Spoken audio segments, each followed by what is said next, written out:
Si ce n'est pas le dépistage à proprement parler, c'est en tous les cas la prévention primaire, peut-être on pourra parler.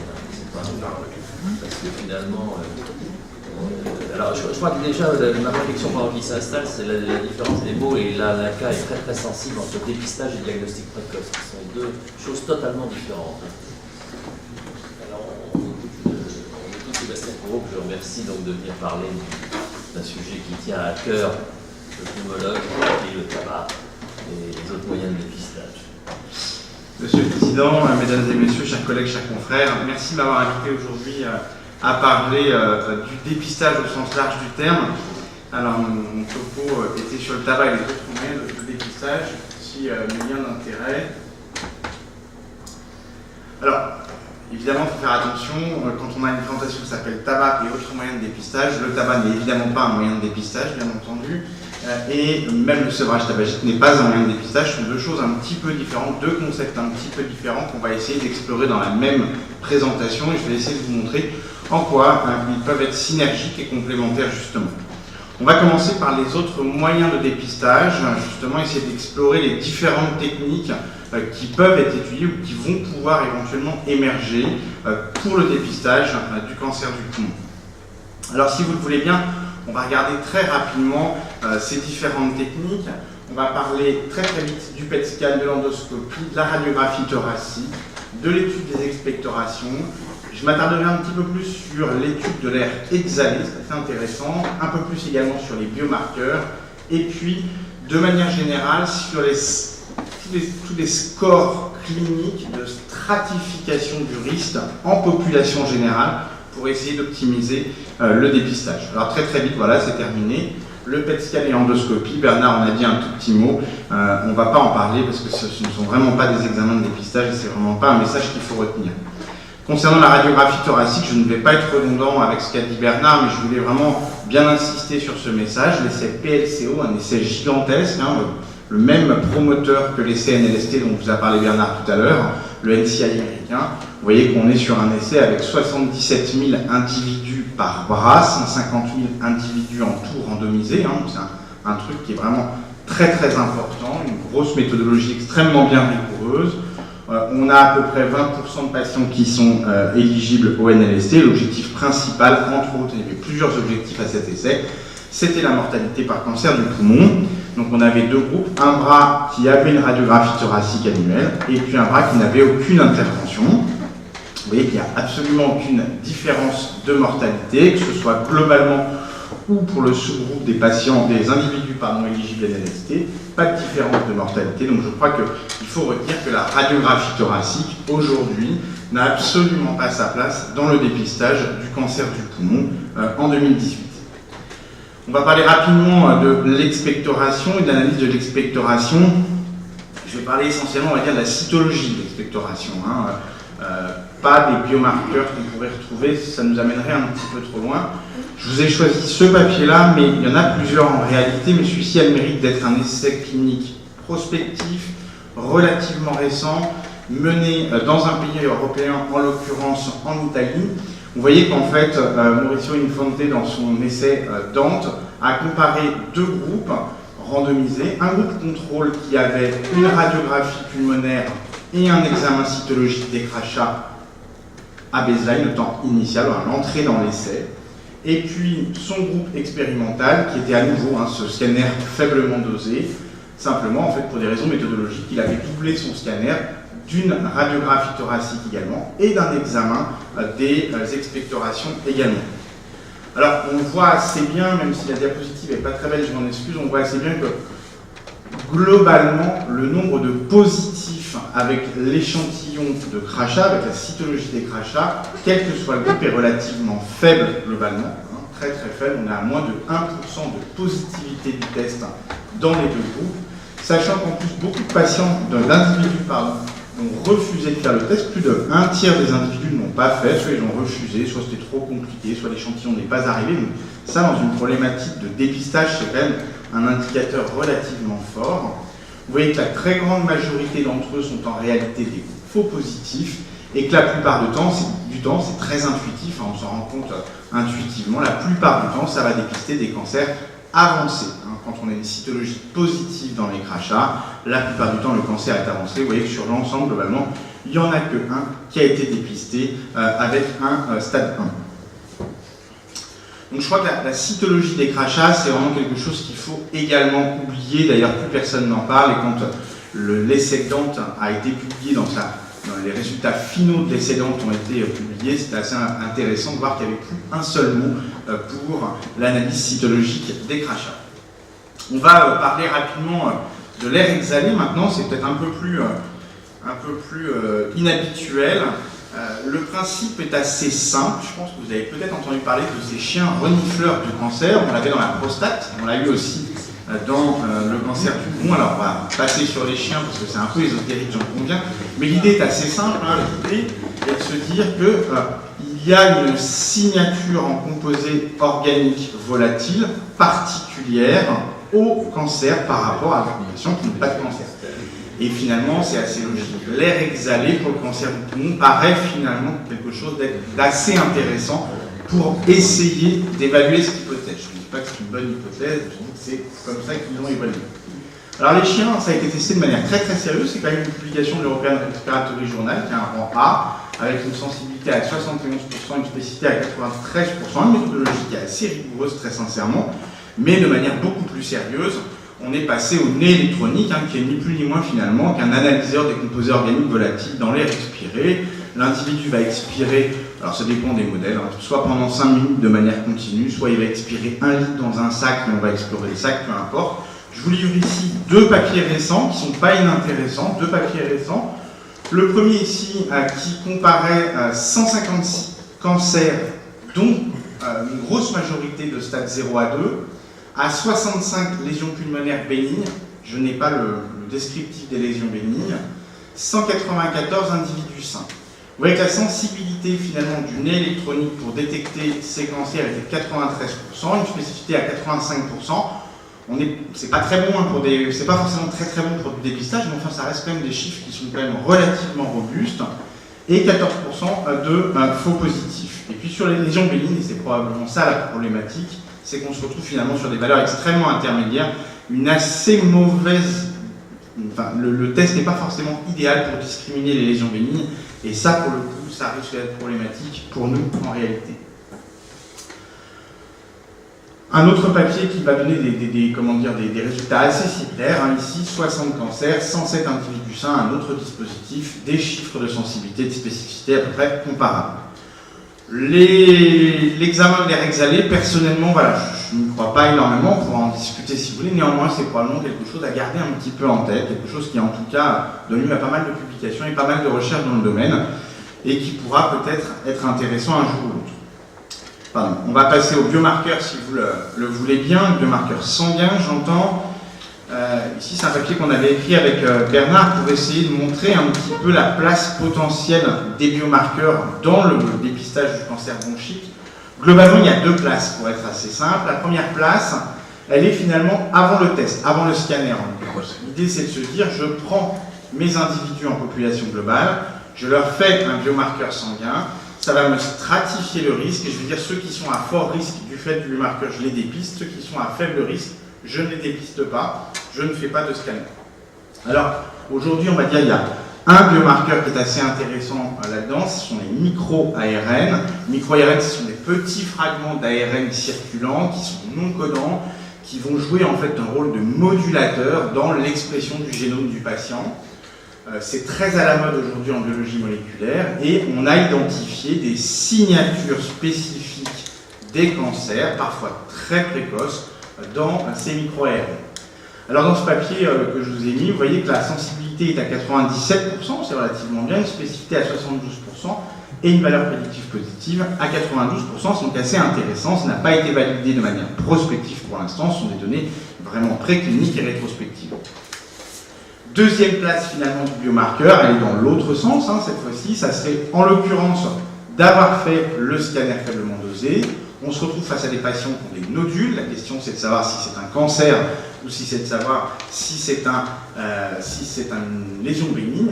Et là, le biomarqueur va pouvoir nous aider également. Là, il y a plusieurs choses qui sont testées actuellement. À nouveau, les signatures micro-ARN, les instabilités microsatellites, globalement ce qu'on entend parler de la charge mutationnelle, c'est un peu le même concept, le nombre de mutations présentes dans l'ADN circulant, et puis les cellules atypiques, c'est le travail de l'équipe de Nice sur lequel on pourra revenir, cellules atypiques circulantes dites sentinelles. Probablement qu'il y a des marqueurs, là ça devient vraiment effectivement intéressant, à mon avis c'est quelque chose qu'il faut garder en tête, parce que la clé est peut-être là, on y reviendra tout à l'heure.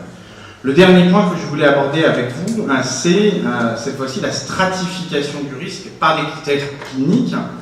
L'idée est assez simple, l'idée c'est qu'aujourd'hui, le dépistage, on parle d'une population extrêmement hétérogène et avec des critères relativement simples. On va dépister finalement un très grand nombre de personnes.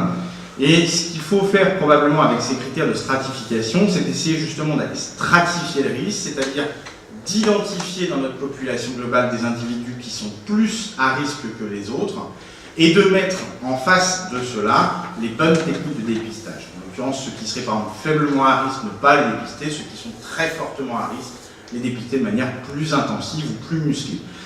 Et vous voyez que ça, c'est de la modélisation, bien entendu, c'est de la modélisation de l'essai NLST, mais vous voyez que ça a un intérêt qui est évident lorsqu'on modélise, lorsqu'on stratifie notre population en différents niveaux de risque. En l'occurrence, on va optimiser la réduction de la mortalité par cancer, on va diminuer le nombre de faux positifs, on va également diminuer le nombre d'individus nécessaires pour être dépistés et donc améliorer les événements économiques. Ça, c'est un exemple extrêmement précis et extrêmement simple à mon avis. Vous avez ici dans cette publication la comparaison finalement de deux critères de sélection de la population. Critère numéro 1 sont les critères que vous a montré Bernard, les critères NLST. Donc, je sélectionne ma population selon les critères de NLST, assez simple, 30 plaques années, 55-74. Et puis ça, c'est l'utilisation d'un modèle de risque. Peu importe le modèle, on s'en fiche, ça n'a pas d'intérêt. Vous voyez que, appliqué à la population américaine, en réalité, le nombre de personnes à dépister est à peu près le même. À peu près le même. Pourtant, on va augmenter le nombre de décès évitables par cancer du poumon avec le modèle de risque, tout en réduisant finalement, ce qui est assez logique, c'est un corollaire, le nombre de patients à dépister. Donc en d'autres termes, on va optimiser les dépistages en essayant de dépister plus de patients particulièrement à risque et d'avoir plus finalement de maladies détectées et de rendre le dépistage plus optimal. Alors ça, ne regardez pas en détail ce tableau épouvantable, il est fait pour être épouvantable. L'objectif, c'est de vous montrer qu'il y a énormément de modèles de risque qui existent aujourd'hui, avec énormément de variables différentes. La question n'est pas là, et c'est vrai qu'il va falloir probablement essayer de trouver un modèle de risque pertinent, sachant qu'aucun d'entre eux n'a été validé de manière prospective.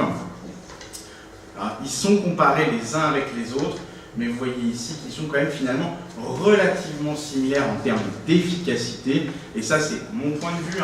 Je pense qu'il va falloir à un moment trouver un compromis nécessaire entre la faisabilité de ce score de risque et l'efficacité. Ça, c'est quelque chose d'assez important. C'est difficile si on a un score de risque extrêmement compliqué à calculer, qu'il nous faut une application iPhone, qu'il faut sortir la calculette, etc. Pour pouvoir dépister tous les malades qu'on va voir à la consultation, ça va devenir épouvantable. Il faut probablement trouver un compromis entre l'efficacité du modèle et la simplicité de ce dernier.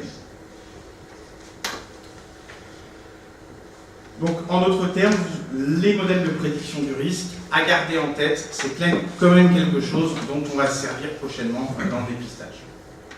Deuxième partie, plus courte, rassurez-vous, sur le tabac et le dépistage, l'intitulé les liaisons dangereuses. Pourquoi ?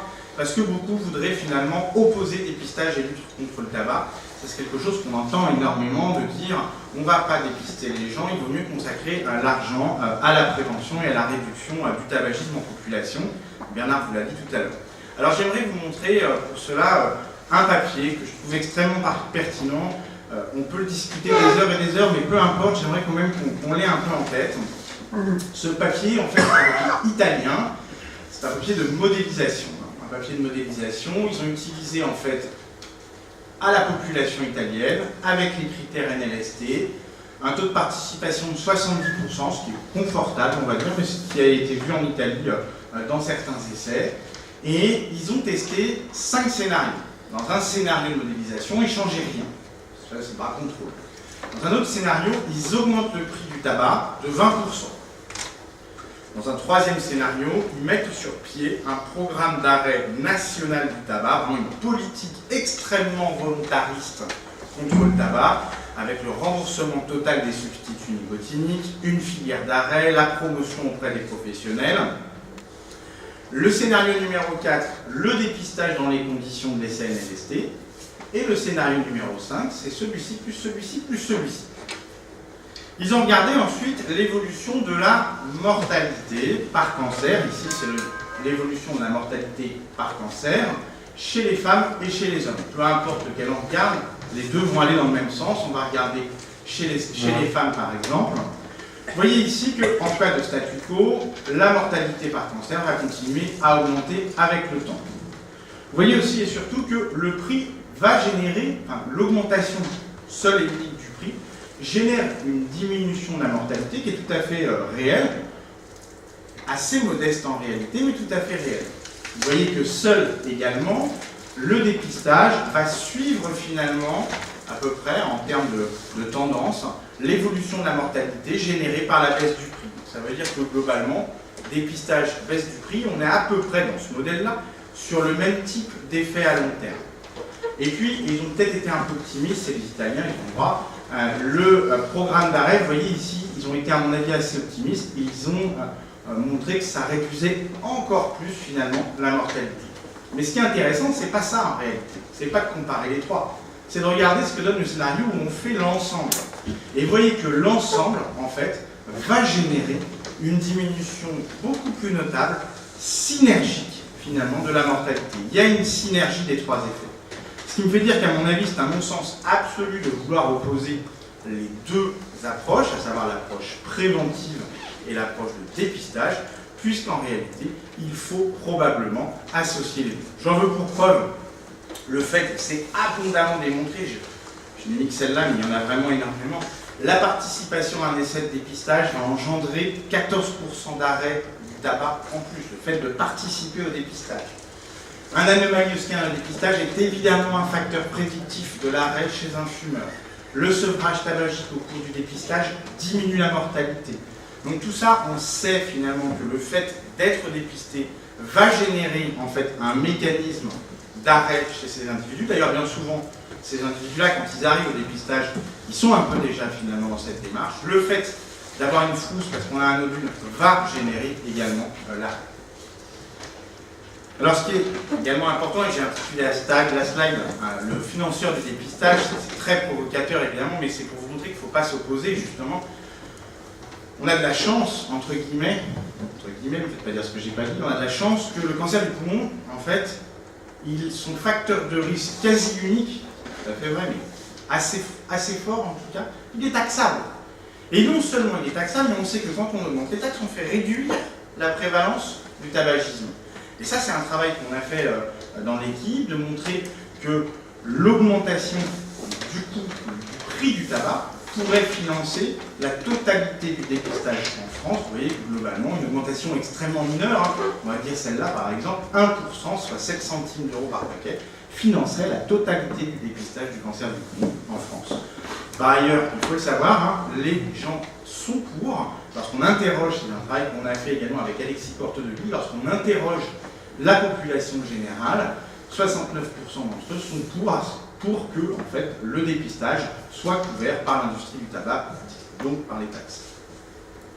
Alors je vais passer ceci, parce que mon temps a été bien avancé, pour finalement conclure sur quelle est ma vision aujourd'hui des choses, pour essayer de faire le lien entre le tabac et les autres alternatives de dépistage. Pour moi, le scanner faiblement dosé reste central, enfin bien sûr un scanner faiblement dosé, non injecté, on est bien d'accord. Il reste central, mais finalement dans un process beaucoup plus complexe. À mon sens, l'évolution sera vers une stratification du risque de la maladie grâce au modèle que je vous ai montré tout à l'heure, avec finalement plusieurs niveaux. Un niveau 0 où il y aurait un risque faible et où il faudrait proposer un sevrage tabagique bien entendu, un risque intermédiaire où l'imagerie pourrait suffire en plus bien sûr du sevrage tabagique, et puis un risque élevé qui nécessiterait une approche combinée, pourquoi pas par biomarqueurs et par imagerie, associée bien entendu au sevrage tabagique, voire à la répétition de ces examens. C'est évidemment, comment dire, une discussion à avoir, et c'est évidemment soumis à des essais prospectifs. Et puis, dans le même temps, on ne peut pas en faire l'économie. Il faut réduire la prévalence du tabagisme par une politique de santé volontariste, et c'est évidemment l'association des deux qui permettra de lutter contre la mortalité par cancer du poumon. Je vous remercie et je m'excuse d'avoir dépassé un petit peu. Merci aux deux orateurs pour ces présentations très complètes et puis très bien structurées. Honnêtement, j'ai appris beaucoup de choses. Alors, avez-vous des questions sur le dépistage, le tabagisme, des réflexions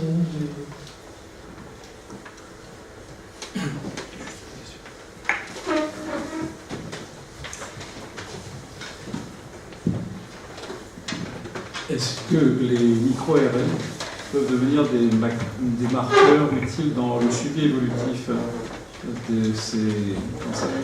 Oui, alors le micro-ARN, effectivement, c'est vraiment, vous avez tout à fait raison, c'est un peu l'outil multifonction en ce moment, et il y a des données, effectivement, sur le suivi évolutif des cancers. Ce n'est pas l'objectif du SOPO, donc c'est pour ça que j'ai... Mais vous avez tout à fait raison, il y a vraiment... Alors après, c'est une question de signature, c'est-à-dire que vraiment, on est en train de faire émerger des signatures un peu différentes en fonction des cas, mais oui. Alors moi, je crois plus pour ce genre de choses à une approche un peu plus robuste, qui est ma thématique de recherche, qui est sur l'ADN tumoral circulant, sur les cellules tumorales circulantes, notamment en post-chirurgical. À mon avis, ça sera un peu plus robuste pour suivre l'évolution que les micro-ARN qui me paraissent un peu plus labiles là-dessus et un peu plus hétérogènes en fait en termes d'approche. Mais c'est un avis qui n'engage tout le monde. Autre question? D'autres questions? À chaque fois qu'on discute avec les gens de la santé publique, pour le sevrage thérapeutique, je crois qu'on est clair là-dessus, il y a pas de rapport là-dessus. Mais c'est plus le problème, notamment dans le diagnostic précoce qui n'a pas du tout été évoqué, c'est l'argent. Parce que si vous voulez, c'est finalement qu'est-ce que ça coûte et qu'est-ce que ça rapporte en qualité. Voilà. On a de la chance, c'est que la distribution du cancer du tabac est assez jeune. Donc on peut considérer que le nombre d'années sauvées est plutôt bien. Je ne sais pas du tout ce qui se passe en ce moment, moi qui suis un peu plus la prostate ou des choses comme ça. Donc, est-ce que vous pensez en diagnostic précoce d'abord, puis en dépistage d'autre part, qu'il y a un bénéfice en termes de santé publique sur le plan financier, en l'évaluant notamment dans la quantité d'années de vie sauvées? Je trouve ça un petit peu compliqué à évaluer pour le poumon. Alors, premier point, la rivalité avec le tabac, je suis tout à fait d'accord avec tout ce qu'a dit Sébastien. Il y a un point sur lequel je voudrais insister aussi, que les pouvoirs publics me semblent, enfin, disons, les gens qui font de la santé publique me semblent un petit peu ne pas avoir en mémoire, c'est que si demain, il y a plein de littérature là-dessus, notamment de modélisation aux États-Unis, si demain l'ensemble des Français fumeurs décidaient de jeter leur paquet de cigarettes à la poubelle, nous aurions encore des cancers du poumon pendant 30 ans. Or, on dispose de quelque chose qui diminue de 20% la mortalité spécifique de la maladie. Donc c'est quand même extraordinaire de dire dépensons de l'argent sur la prévention, mais ne dépensons pas de l'argent pour le dépistage. Pendant 30 ans, on ne fera rien d'autre que de prévoir l'avenir. Donc ça, c'est le premier point. Le deuxième point, en ce qui concerne la quali, oui, il y a de la littérature là-dessus, notamment l'étude NLST a fait une étude médico-économique. C'est rentable, et si je me rappelle bien, c'est à peu près au même niveau que la mammographie. Donc en termes, je ne peux plus le terme de quali, je crois que c'est 50 000, voilà, je ne sais plus en tête, mais c'est à peu près du niveau de... Alors quand le dernier point concerne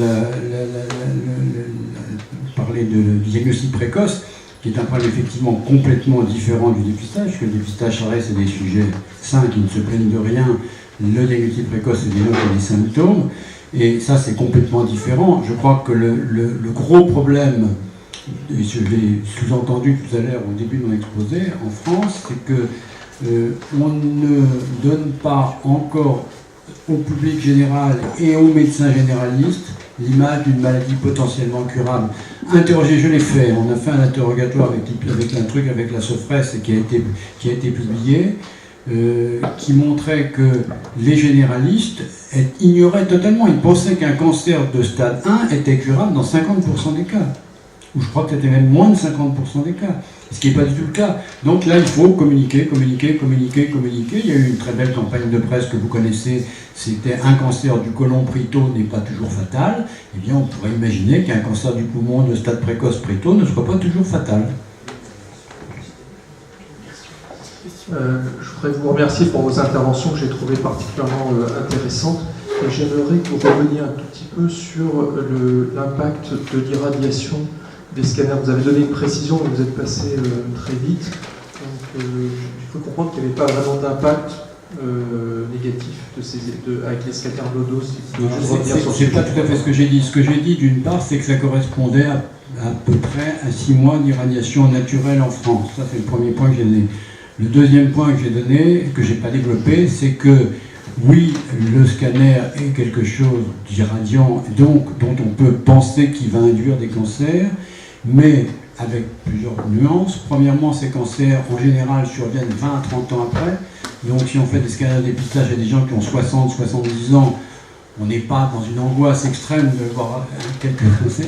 Et deuxièmement, j'ai montré une diapositive où la modélisation du bénéfice attendu du scanner avait été faite en fonction du risque des cancers radio-induits. Les auteurs avaient montré que, certes, on allait avoir des cancers radio-induits, mais ils terminaient leur article en disant ce risque de cancer radio-induit va venir réduire le bénéfice du dépistage, mais de l'ordre de 1%. Donc on passera de 20% à 19% à peu près. Voilà le message que je vais faire passer. Juste si tu me permets pour compléter, il y avait effectivement un papier dans le New England, je sais plus la référence en tête, je crois que c'est 2014, qui montre en fait, qui modélise justement le risque de cancer radio-induit en fonction de l'âge. Et c'est assez logique, hein, il est très important. La courbe elle fait ça. Dans l'enfance, elle est très élevée, évidemment, si on fait des scanners tous les ans à des nouveau-nés, ça va évidemment risquer le cancer radio-induit. Ensuite, elle descend de manière extrêmement forte, elle se stabilise en plateau entre 30 et 50 ans à peu près, avant de repartir aux alentours de 60 ans et de diminuer quasiment complètement à l'âge de 80 ans, ce qui est assez logique. Or, nous, notre fenêtre de tir, c'est les 55-75 ans. Donc, on est dans la fenêtre de tir, finalement, de ceux qui sont déjà le moins à risque. Il y a aussi ça qu'il faut avoir en tête. Eh bien, merci. On va passer